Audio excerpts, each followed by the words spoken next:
Bismillahirrahmanirrahim. Assalamualaikum warahmatullahi wabarakatuh. Alhamdulillah kita bertemu lagi.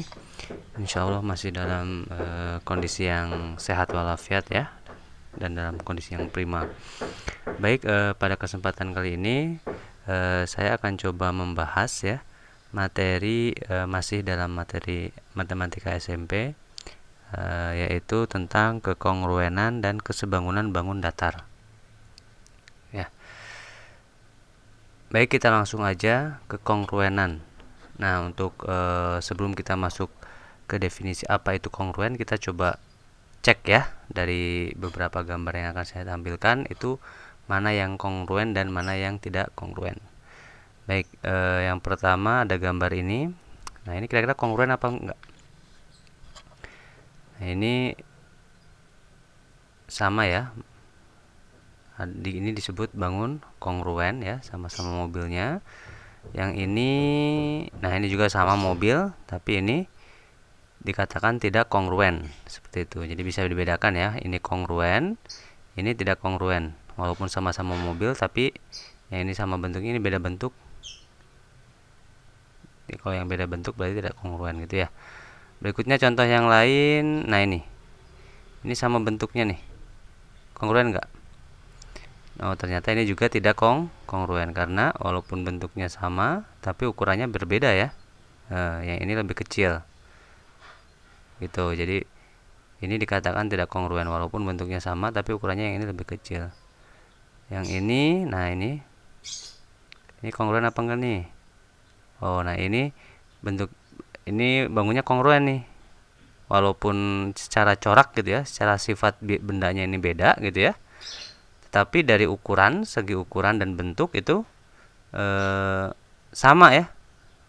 Gitu. Jadi ini katanya kongruen gitu. Berikutnya ya ini. Oke, ini pasti setelah dari beberapa contoh kita bisa simpulkan ini juga kongruen. Sedangkan ini walaupun sama-sama pensil gitu ya, ini pensil mekanik, ini pensil biasa, ini kita katakan tidak kongruen. Jadi kalau dari sekilas dari gambar ini kita bisa katakan apa kongruen itu kalau bentuk dan ukurannya sama ya. Terkait dengan sifatnya, apakah itu warnanya gitu ya, namanya, itu tidak mempengaruhi dari kekongruenan itu sendiri. Nah, dari beberapa contoh tadi ada kita bisa simpulkan dua syarat ya. Ada syarat-syarat gitu ya. Dua bangun segi banyak atau poligon yang kongruen. Yang pertama, sisi-sisi yang bersesuaian sama panjang ya, sisi-sisi yang bersesuaian sama panjang. Tadi ya, kalau mobil dengan mobil itu berarti ban depan dengan ban depan lagi gitu ya, kita bandingkannya. Jadi maksud yang bersesuaian itu yang sebanding lah gitu loh ya. Kalau misalkan ukuran kaca nih gitu ya, ukuran kaca depan mobil tadi ya, itu harus dibandingkan dengan ukuran kaca depan lagi gitu ya. Jadi harus apple to apple, maksudnya bersesuaian itu. Berikutnya sudut-sudut yang bersesuaian juga sama besar. Nah, dua syarat ini ya, kedua-duanya harus terpenuhi gitu ya. Nah, notasi ABCD kongruen dengan EFGH itu dinotasikan dengan tanda ini ya, sama dengan di atasnya kasih tanda kayak slash gitu ya, kayak gitu.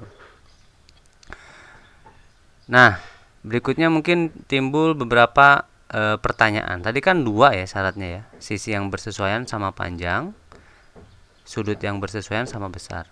Sekarang pertanyaannya, apakah jika sisi-sisi yang bersesuaian sama panjang sudah menjamin dua bangun kongruen? Jadi ini hanya salah satu syarat nih yang terpenuhi, cuman sisi yang bersesuaian aja gitu kan, sudutnya enggak. Kira-kira apa?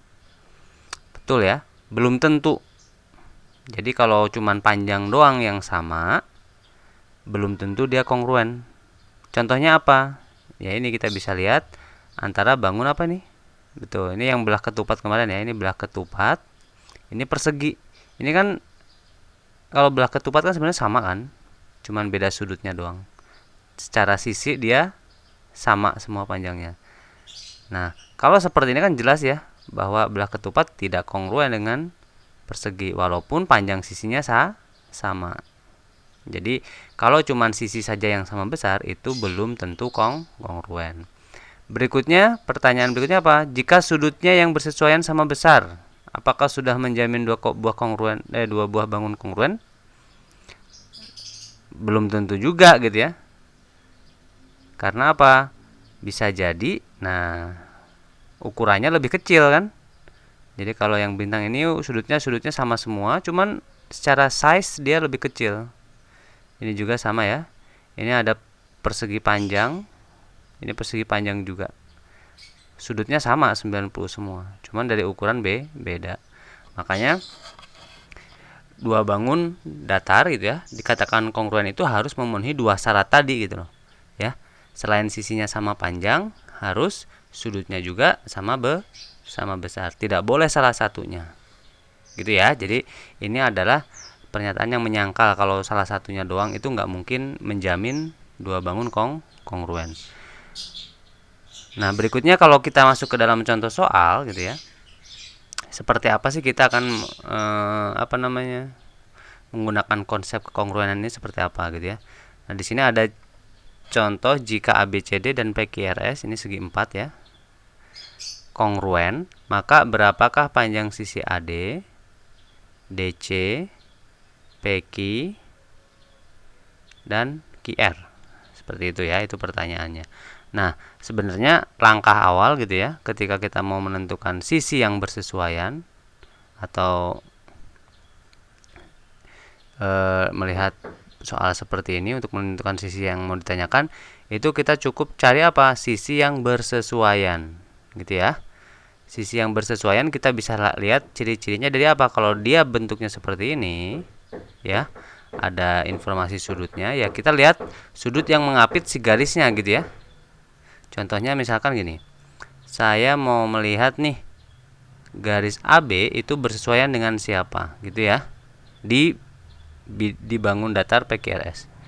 Nah ternyata si AB itu kan sudutnya diapit oleh satu garis dan dua garis kan. Nah coba kita cek sisi mana di PQRS yang diapit oleh satu garis dan dua garis ini ya. Ternyata adalah sisi PQ. Maka kita bisa katakan AB itu bersesuaian dengan PQ.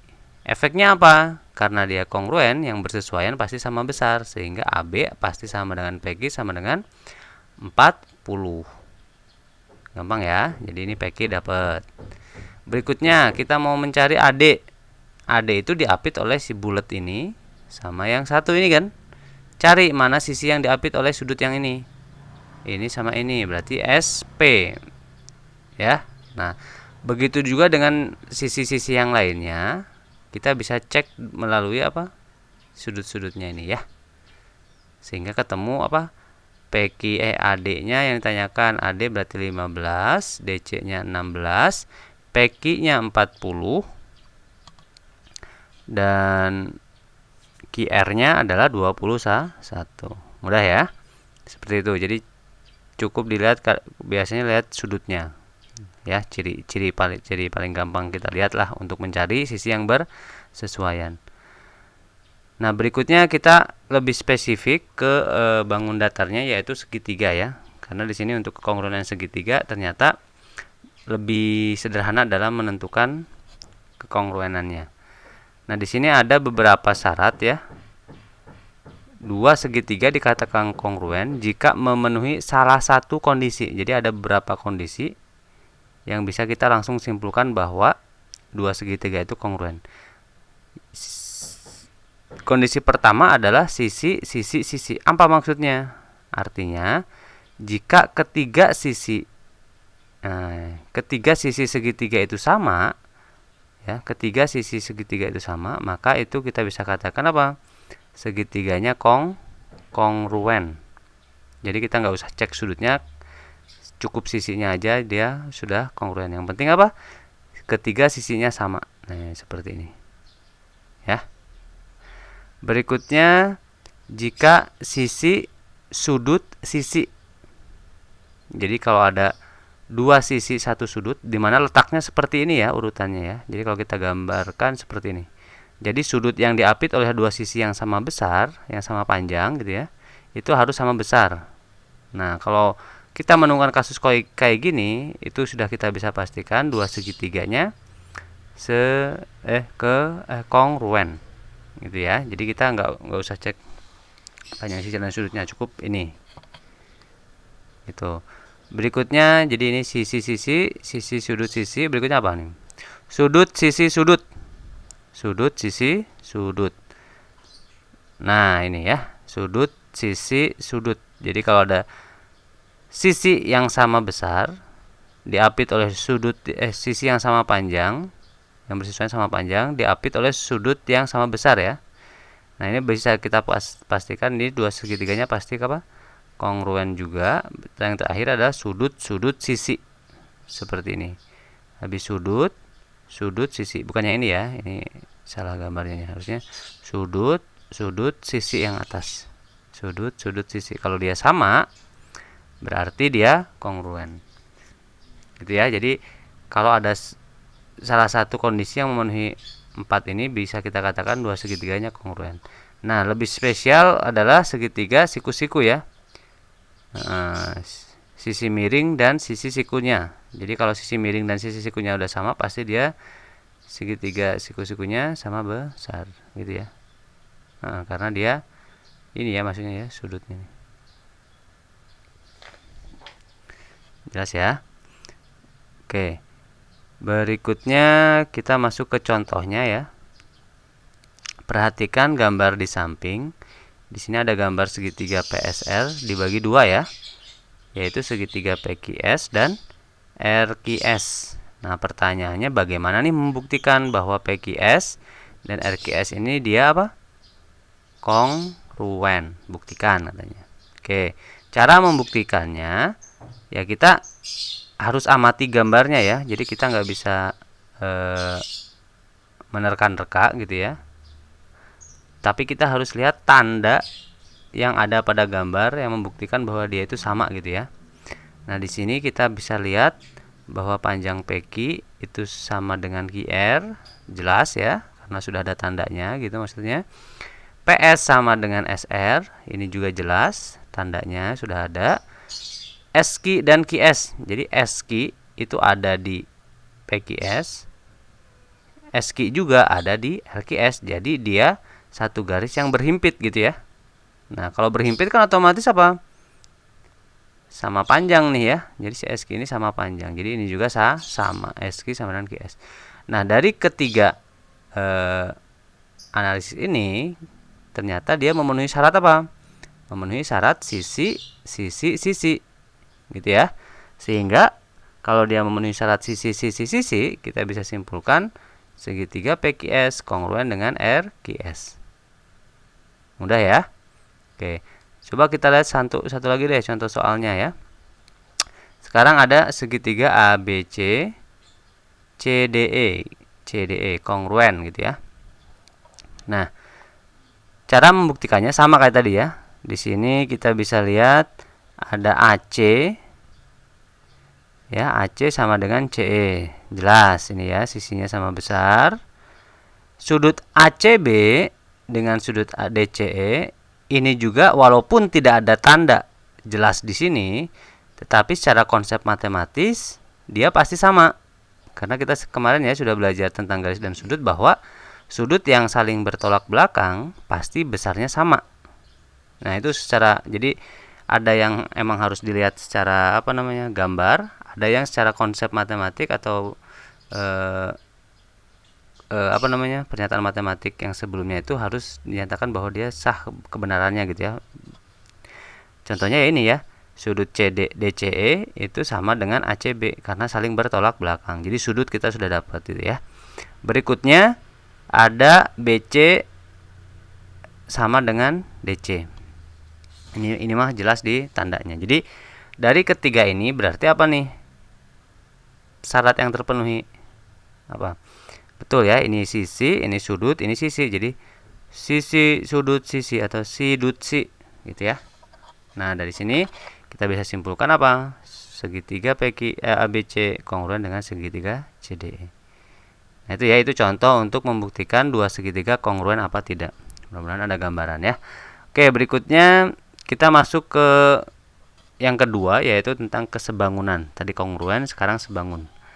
Nah, apa sih bedanya sebangun dengan kongruen gitu ya? Nah, sekarang kita masuk ke definisinya aja langsung. Jadi, dua bangun segi banyak atau sebangun segi banyak sebangun jika memenuhi syarat berikut. Yang pertama, perbandingan sisi-sisi yang bersesuaian itu harus sama besar ya. Yang kedua, sudut-sudut yang bersesuaian harus sama besar. Nah, kalau yang ini apa? Kedua-duanya juga ya. Ini kalau yang ini apa? Perbandingan sisinya. Jadi beda dengan kongruen ya. Kalau kongruen itu si panjang sisinya emang harus sama gitu ya. Tapi kalau ini perbandingannya, perbandingan sisi yang bersesuaian gitu ya, harus sama besar. Nah, untuk notasinya kita pakai ini ya, cacing doang nih. Apa nih, salah apa nih bacanya? Seperti ini doang ya. Baik, coba kita perhatikan contohnya. Nah, di sini ada tiga persegi panjang ya, ada tiga persegi panjang, ada BCD, FGH, IJKL. Nah, di sini kita akan cek manakah pasangan dari dari tiga persegi ini yang sebangun. Nah, pertanyaannya berarti apa? Kita harus cek dulu mana sisi-sisi yang bersesuaian gitu ya. Ya enggak? Jadi karena persegi panjang itu memiliki sisi panjang dan lebar, berarti kita harus cek mana yang bersesuaian supaya nanti kita gampang mencari apa perbandingannya gitu ya. Untuk sisi lebar dulu deh. ABCD lebarnya yang mana? Yang AD sama BC ya. AD, yang ini lebarnya apa? EF sama FG. Yang ini IJKL apa lebarnya? IJ sama KL. Jadi AD kita katakan bersesuaian dengan EH. Ya, ini diwakili oleh EH gambar kedua, gambar ketiga diwakili oleh IJ. Jelas ya. Sedangkan di sisi panjang ada AB. AB itu sisi panjangnya gitu ya. Bersesuaian dengan EF dan JK. Nah, ini adalah sisi-sisi yang bersesuaian. Jadi kita harus cek dulu ya, supaya nanti gampang ke depannya. Oke, setelah itu baru kita cek perbandingannya. Karena untuk sudut kita nggak usah cek. Kenapa? Karena namanya persegi panjang, sudutnya sudah pasti sama besar ya, 90 derajat. Jadi kita cukup cek apa? Sisi yang bersesuaiannya aja, yang perbandingannya aja. Cek perbandingan sisinya. Kita cek dulu yang gambar 1 sama gambar 2 ya. ABCD sama EFGH. Untuk sisi yang lebar berarti AD dibagi EH. AD dibagi EH gitu ya. Yang bersesuaian AD dibagi EH sama dengan 4/3. Nah, berarti sisi panjang kita juga harus ambil AB per EF. 12/8. Ini kalau dipersederhanakan jadi 4/3. Yang atas jadi 3/2 nih yang 12/8. Sama enggak? Nggak bisa, ini nggak bisa disamakan ya. Ini otomatis sudah beda. Maka karena dia beda, kita bisa simpulkan ABCD tidak kongruen dengan EFGH. Jadi 1 dengan 2 tidak kongruen. Gitu ya. Berikutnya dengan cara yang sama, kita cek yang 1 dengan 3 ya. Coba kalau gambar 1 dengan 3 berarti AD dengan siapa? Betul, AD dengan IJ dapatnya 8/3. Berikutnya AB dengan JK. AB dengan JK 12/4 ini 3/1. Ini 8/3 ya, ini 3/1.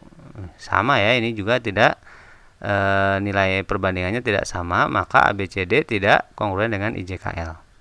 Nah, yang terakhir berarti 1 2 tidak, 1 3 tidak, otomatis yang 2 3 dong gitu kan kesimpulannya. Cuman benar nggak sih? Kita cek ya, kita cek.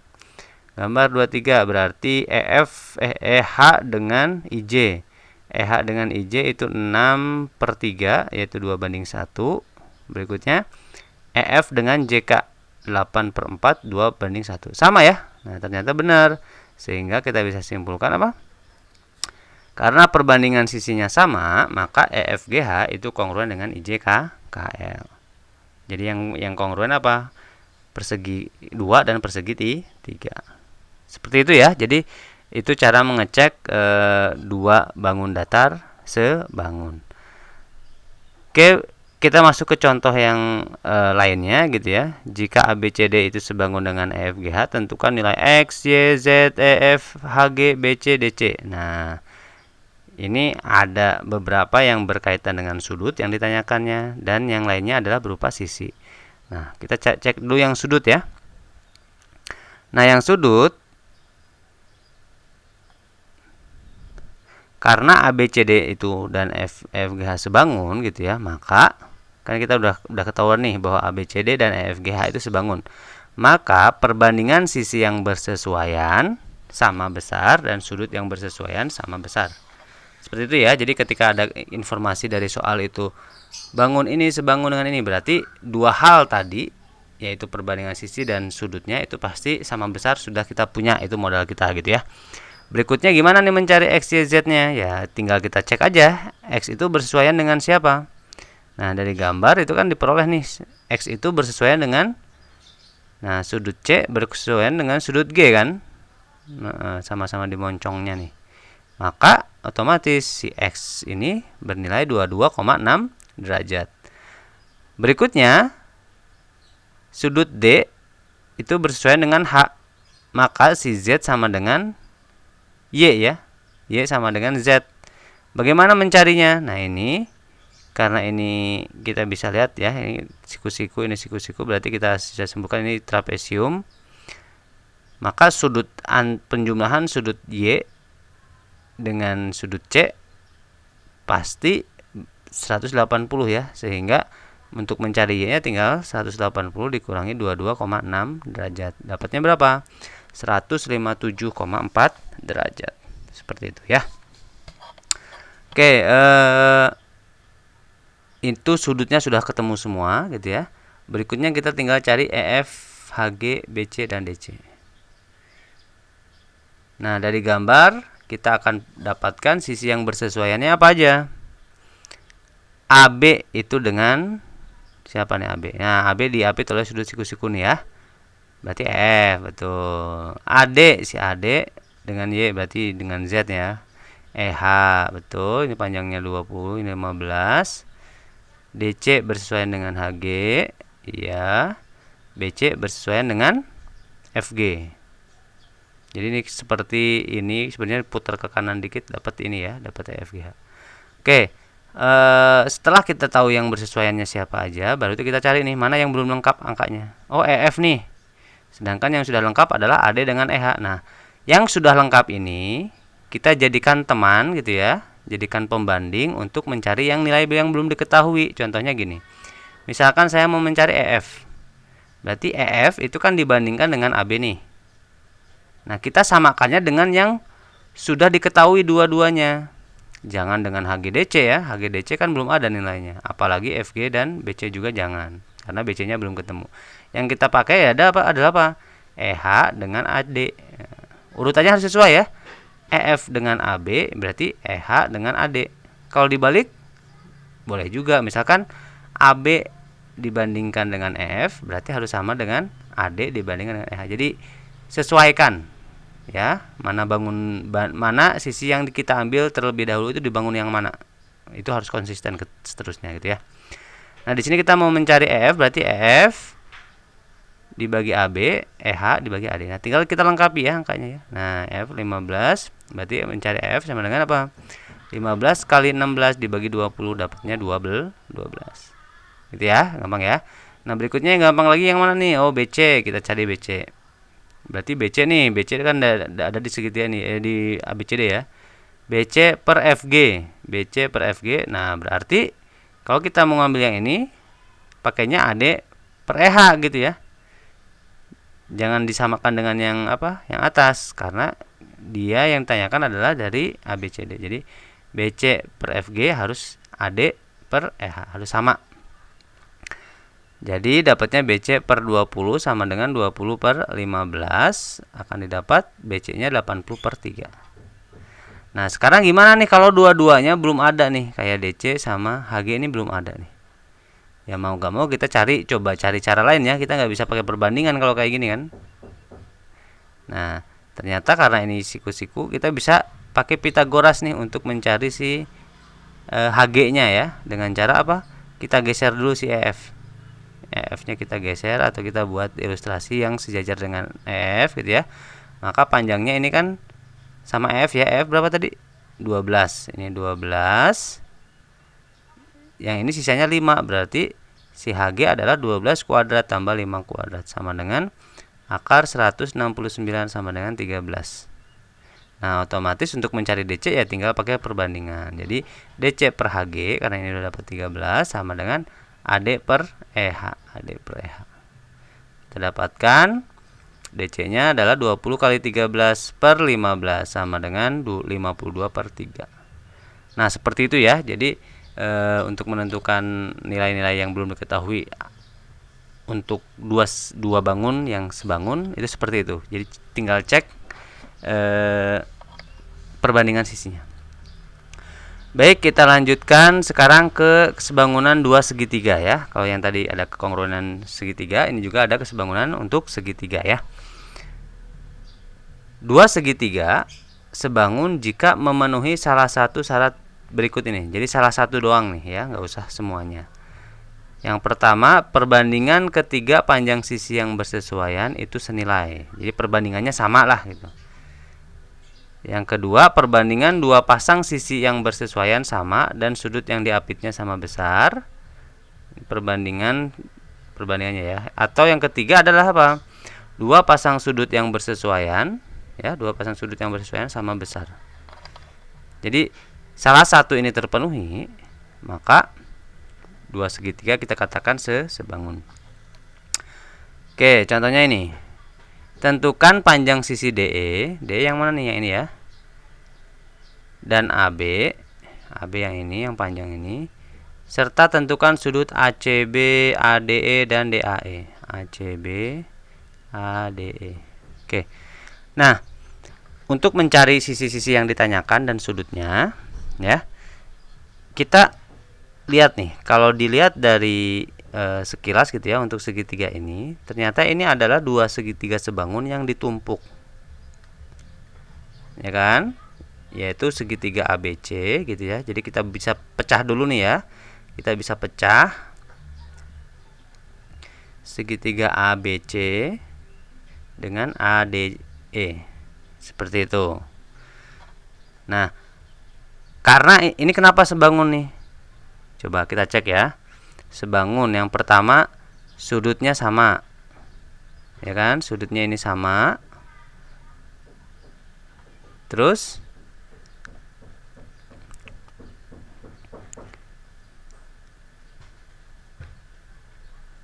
karena dia sejajar nih, ini sejajar ya. Ini sejajar, maka menggunakan konsep sudut itu kemarin. Ini kan berarti sudut sehadap nih, ya kan? Berarti yang ini sudut C dengan sudut E ini sama, sudut B dengan sudut D ini sama. Jadi sudah ada 3 sudut yang sama besar, maka ABC kita bisa pastikan dia sebangun. Jelas ya? Tadi alasannya apa? Yang sudut A sama, satu sudut tuh sama. Berikutnya sudut C sama sudut E, walaupun ini nggak ada nggak ada nilainya gitu ya, tapi kita bisa pastikan sama. Kenapa? Ada tanda bahwa BC dan DE ini sejajar. Sekarang kan kalau ada dua garis sejajar kemudian dipotong oleh satu garis, ya, kan berarti kalau yang sudutnya berhadapan ini yang sehadap gitu ya, sudutnya sehadap itu kan sama besar. Ya, nanti bisa dicek lagi tentang garis dan sudut ya, materi garis dan sudut. Nah, oke. Selanjutnya kita cek mana saja sih nilai yang sudah ada gitu ya. Kita lengkapi deh masing-masing segitiga ini. Ya, ini 70, 45, AB-nya belum ketahuan. Kita anggap X. Jelas ya. Sedangkan ADE ini kita cuman ketahuan dari B ke D doang. BA nggak tahu, tapi BA tadi apa? Sudah dimisalkan X, maka si AD kita tuliskan apa? Sebagai 6 plus X. AE ini 12, dari mana? 4 tambah 8, ini 45. Jelas ya. Nah, maka sebenarnya lebih mudah apa? Mencari si sudutnya dulu sebenarnya ya. Tapi nggak apa, kita coba cari sisinya dulu ya yang tanyakan ya. Nah, kita mau mencari DE. DE ada di segitiga mana? Ada di segitiga ADE kan? Nah, si DE ini kan bersesuaian dengan BC, maka kita bagi dengan BC. Jelas ya. Nah, sekarang sisi mana yang diketahui? Yaitu AE dengan AC. Berarti ya AE per AC. Ya, 12 per 4. Jadi kalau kita tuliskan DE per 5 sama dengan 12 per 4. Jadi DE-nya berapa? 12 kali 5/4 sama dengan 15. Ketemu ya? Nah, berikutnya untuk mencari yang ini, AB sama AD, kita cek dulu, kita mau mencari AB nih. AB-nya kan X ya. Jadi kita langsung bandingkan aja kalau ini.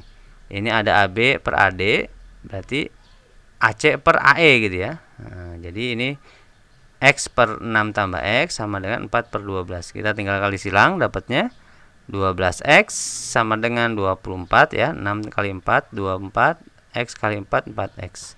Maka akan didapat 8X sama dengan 4, X-nya sama dengan 3. Nah, karena yang tanyakan AB, AB itu panjangnya apa? X. Berarti AB-nya sama dengan X sama dengan 3. Nah, gitu ya. Jadi bisa. Nah, berikutnya untuk sudut ya tinggal langsung aja ya. Untuk sudut ACB itu 45 pasti kan.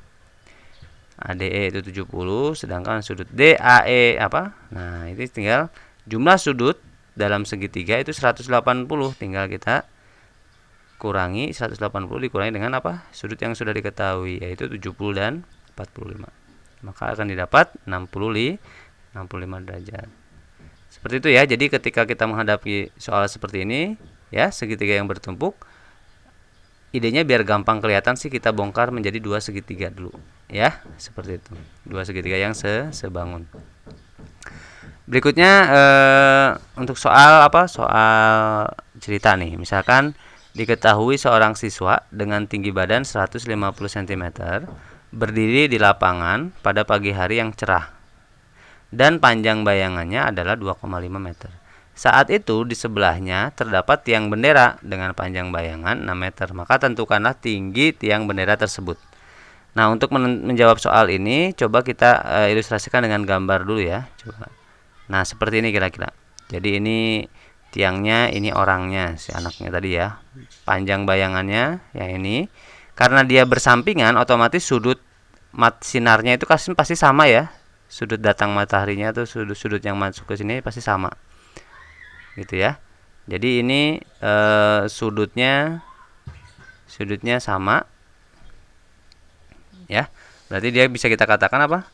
Segitiga siku-siku ya. Segitiga siku-siku, dan dia pasti kongruen kalau kita bentuk segitiganya. Ya, kan ini bersampingan. Jadi pasti terbentuk apa? Segitiga yang bukan kongruen apa? Sebangun, sorry. Nah, karena kita sudah tahu dia sebangun, maka konsepnya apa ya? Tinggal dicari aja. Ini tingginya 1,5, bayangannya 2,5. Nah, ini bayangannya 6 meter, yang ini X ini yang ditanyakan. Jadi sebelum kita hitung X-nya, kita samakan dulu satuan itunya ya, ukuran panjangnya ya, satuan panjangnya. Jadi ini tadinya 150 cm, kita ubah dulu ke meter karena semuanya dalam bentuk meter. Jadi ini 1,5 meter. Nah, tinggal dibandingkan kan gampang ya. X per 1,5 gitu ya. Tinggi tiang. Nah, gitu ya. Jadi X ini kan tinggi tiang dibagi 1,5, 6 dibagi 2,5. Jadi dapatnya 3,6 meter atau 360 cm. Gampang ya. Oke. Berikutnya yang terakhir ini ya, yaitu kesebangunan dalam segitiga siku-siku. Jadi perhatikan segitiga siku-siku ini ya. Ini segitiga siku-siku di apa namanya? Siku-siku di A. Kemudian ditarik garis ke titik D sehingga terbentuk terbentuk siku-siku di D gitu ya. Nah, seperti itu. Jadi kesebangunan dalam segitiga siku-siku. Nah, ini sebenarnya nanti akan ada beberapa kasus yang bentuk segitiga seperti ini. Kita bisa gunakan sifat yang akan kita buktikan ini. Nah, jika ada segitiga dalam bentuk segitiga siku-siku seperti ini ya. Jadi ada segitiga siku-siku di mana di sudut siku-sikunya ditarik garis gitu ya, membentuk siku-siku lagi. Maka akan terpenuhi tiga hal ini ya. AB kuadrat, ini sisi sikunya ya. AB kuadrat sisi sikunya itu loncat. AB kuadrat, lanjutin. BD, BC. Itu cara menghafalnya ya. Jadi loncat-loncat nih. AB kuadrat sama dengan BD, BC. Jadi yang diloncatin itu di sisi miringnya ya. Ini kan sisi siku nih namanya. AB dan AC itu sisi sikunya. Untuk mencari nilainya gunakan sisi miring. Kalau AC, ini ya AC ya. Mana sisi miringnya kan CB nih. Berarti loncatnya gini. AC berarti dari C ke D dulu dikalikan dengan C ke B. Ya, kalau AB kan tadi B ke D baru ke B ke C. Sedangkan untuk yang tengahnya ini si AD ini, nah ini nyebar. Ya, dari sisi miringnya nyebar. Mancur gitu ya, D ke C kalikan dengan D ke B. Gitu. Itu cara mengingatnya ya, mengingatnya lah. Nah, sekarang bagaimana sih, bener nggak sih pembuktiannya seperti apa gitu ya? Nah, untuk pembuktiannya mungkin nggak semua saya buktikan. Coba kita lihat, cek aja ya. Di sini kita bagi dua, kita ambil A C C A B, ini segitiga siku-siku. Ya, ini C D A C D A. Jadi ini juga siku-siku. Jadi kita kita posisikan sudut yang bersesuaian itu letaknya sama ya. Jadi karena ini A-nya di siku-siku, berarti si CDA itu mana nih, siku-sikunya di mana? Oh, di D, berarti di sini letaknya. Karena untuk CDA kan sisi A-nya enggak siku-siku nih. Jadi beda ya. Kalau yang si CAB itu A-nya itu luasnya dari sini, dari sisi AC ke sisi AB, sedangkan kalau CDA sudut A-nya hanya dari sisi CA sampai AD ya. Jadi beda jaraknya. Nah, seperti ini ya. Ini sudut C sudah sama, jadi ini pasti sebangun. Kenapa? Ada 3 sudut yang sama besar. C sama ya, sama-sama C. A sama D itu sama. Kenapa? Karena A-nya siku-siku, D-nya siku-siku gitu kan. Otomatis yang A sama B pasti sama juga, karena kan tinggal 180 dikurangi ini sama. Jadi ini 3 sudutnya sama, maka ABC dengan CDA itu pasti apa? Pasti sebangun. Nah, berikutnya tinggal kita bandingkan sisinya ya. Pasti perbandingan sisinya sama. AB dengan DA harus sama dengan AC dengan DC, harus sama dengan CB dengan CA. Gitu ya. Nah, kita ambil dua yang terakhir. Maka didapat apa? AC dikali AC, AC kuadrat, BC kali DC, BC kali DC. Tuh kan, terbukti ya. AC kuadrat sama dengan CD kali CB, atau BC kali DC, sama aja. Nah, berikutnya dengan cara yang sama kita akan buktikan sisi yang lainnya ya, rumus yang lainnya. Misalkan kita ambilnya CAB, masih CAB yang gede, dengan yang kecil nih, ADB ya. Ini nanti akan dapatnya AB per DB sama dengan CB per AB. Maka akan didapat AB kuadrat sama dengan CB dikali DB. CB dikali DB. Sama ya. Itu seperti itu pembuktiannya. Nah, sekarang untuk contoh soalnya seperti ini misalkan. Pada gambar di bawah diketahui panjang AB sama dengan 9 dan BC adalah 6. Panjang BD adalah gitu ya. Solusinya apa? Nih. Untuk BC ini kita akan mencari panjang BD ya. Panjang BD. BC kuadrat. Nih, untuk BC kuadrat itu kan berarti apa, loncat ya? BD dikali BA gitu ya. Karena ini miringnya nih, AB itu miringnya. Jadi ini sisi sikunya BC kuadrat BD kali BA. Maka dapatnya apa? BC-nya 6 kuadrat sama dengan BD, BA-nya 9. Jadi BD-nya adalah 36 per 9 sama dengan 4. Dapat ya. Nah, cuman kita penasaran nih, pengen daripada cuman jawab satu gitu ya. Coba kita cari yang lainnya. Kita sudah dapat ini BD-nya 4. Berikutnya yang bisa kita cari apalagi nih? AB. Coba kita cari AD. Oke, mencari AD ya tinggal AB dikurangi BD. 9 kurangi 4. Oke, betul. Berikutnya untuk mencari AC. Nah, ini apa AC? Nah, betul, kalau AC kan berarti mancurnya ke sini ya. AC berarti CD dikali AB.